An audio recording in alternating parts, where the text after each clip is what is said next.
తాటాకు చేప అండి. ఇది తాటాకు చేప పులుసు పెడుతున్నానండి. ఎర్రగడ్డ వేసి ఫస్ట్గా నూనె స్టవ్ వెలిగించి బాండీలు పెట్టి నూనె పోసానండి.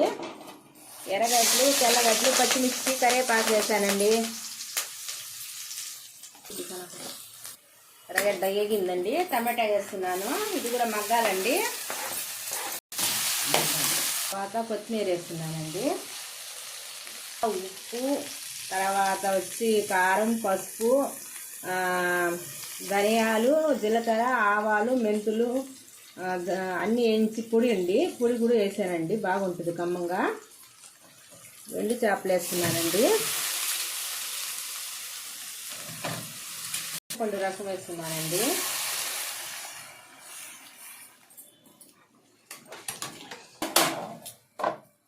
బాగా ఉడకాలండి. 15 నిమిషాలు ఉడకాలండి.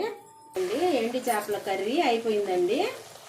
టమాటా, ఎర్రగడ్డ, ఎండు చేపలు వేసి కర్రీ చేశానండి. అయిపోయింది. హాయ్ అండి. రైస్ అండి.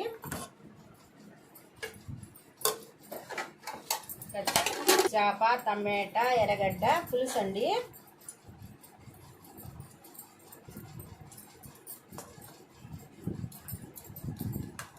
ఎండు చేప, టమాటా, ఎర్రగడ్డ పులుసు అండి.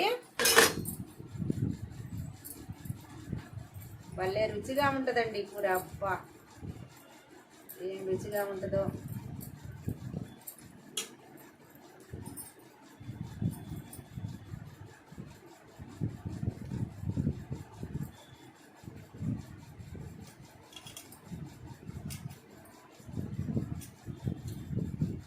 దీని రుచి మటన్, చికెన్ అన్నిటికన్నా ఎండు చేప రుచి బాగుంటుందండి.